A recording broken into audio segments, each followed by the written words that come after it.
I'm not a theologian or an expert on relationships. I'm just sharing what I'm reading. It was just Valentine's Day. Did everyone have a good Valentine's Day? The day ladies love to celebrate love and those they love. And the guys feel like they're getting graded for how good of a gift that they gave to their beloved. Some singles get really sad on Valentine's Day. They feel like love may never find them. There's a book by Dr. Henry Cloud called How to Get a Date Worth Keeping that can help you if you're having trouble in your dating life. He pulls biblical principles together with practical tips. Anyone can do it, girls or guys. This may sound a bit strange, but if you're having trouble meeting people, making friends, there are parts in this book that are helpful for that too. Most people think of dating as looking for a romantic relationship, and you are. But you're dating because you're trying to figure out who you want to spend more time with. Same with making friends. You're meeting people and figuring out who you want to spend more time with. But just for friendships, not romantic relationships. Women really enjoy Valentine's Day and really feel it if they're going a bad time or homeless. Some of the ladies at church can bring sweets or Valentine's cards to the homeless shelters and really brighten some ladies' day. St. Valentine lived almost 200 years before St. Patrick, from 5 to 269 AD, in Italy during the reign of Emperor Claudius II. Valentine was a priest. Valentine was jailed because he preached the gospel and married young couples. The emperor wanted to be the only king, so Christianity was illegal. Because of the Creator, the Trinity is the King of all. And Jesus, as part of the Trinity, is the King of all kings. And Christians acknowledge that. But as citizens still had the emperor as a physical leader of their land. The Goths are trying to invade Rome, so the emperor needed all the men for his army. Rome was involved in many unpopular campaigns. The Roman emperor believed that it was because his men had a strong attachment to their wives. Thus, marriage was illegal. Theodora, a jailer's daughter, was blind. We've come a long way as a society. We know disabled people are human beings worthy of respect.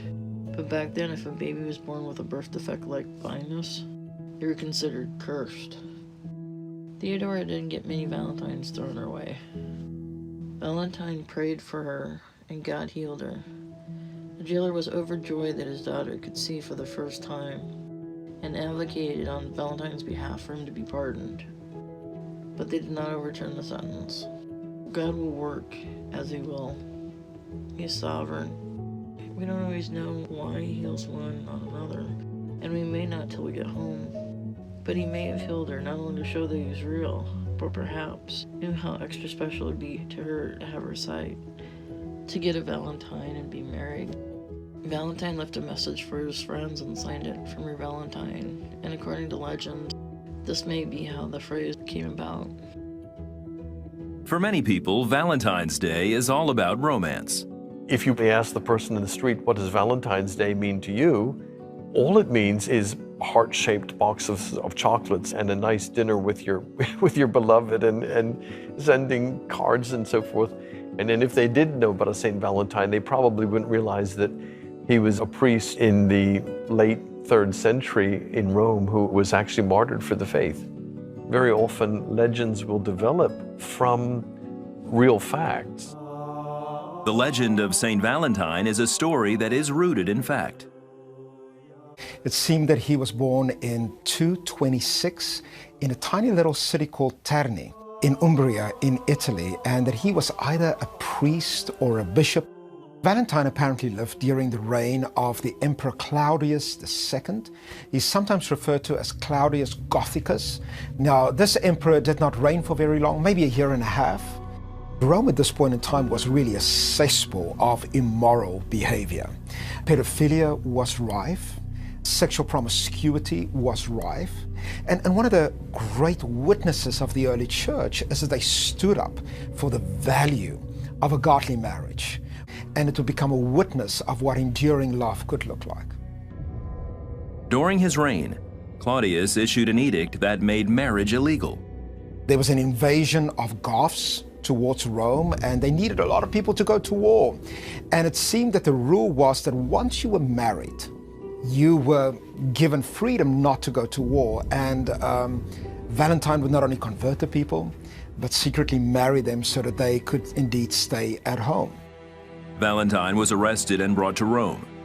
While he was being held captive, he presented the gospel to his jailer, the judge Asterius. So the judge said to him, well, if this indeed is true, I want you to prove it. And he brought one of his adopted daughters who happened to be blind. And what happened is that Valentinus, or Valentine here, laid his hands upon this girl and she was healed immediately. Another legend says that before he was executed, he left a note for the girl signed, "Your Valentine."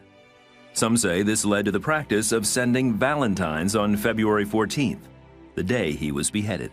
Valentine was martyred on the 14th of February in 269.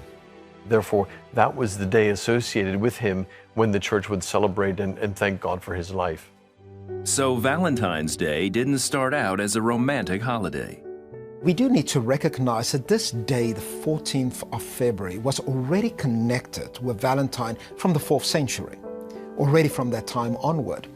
And right from the beginning, this celebration had more to do than just a celebration of romantic love. And the church's commitment to Valentine to honor this example of Christian marriage and sacrifice and the healing of other people and the spread of the gospel was from the beginning a commitment to what Christian marriage could be like in our world and the message that it brings to a broken world. Valentine's Day represents more than flowers and candy. It's about what's in our hearts and the heart of Christ. When we see those hearts on Valentine's Day, we can remember that that heart also has some connections back to the heart of Jesus and to God's love for us. And we can remember that the source of all love and the source of self-sacrifice and love for each other is rooted in God's love and in the witness that St. Valentine actually made for that love. For Christians, marriage is more than just a union between a man and a woman. For Christians, marriage is a holy parable of the love of Christ towards his church. It's a visible sermon about what holiness and purity could look like in our lives. We should celebrate what true sacrificial love looks like in a broken world. And ultimately, it should be a day that we celebrate the commitment of Christ who gave his life for his church.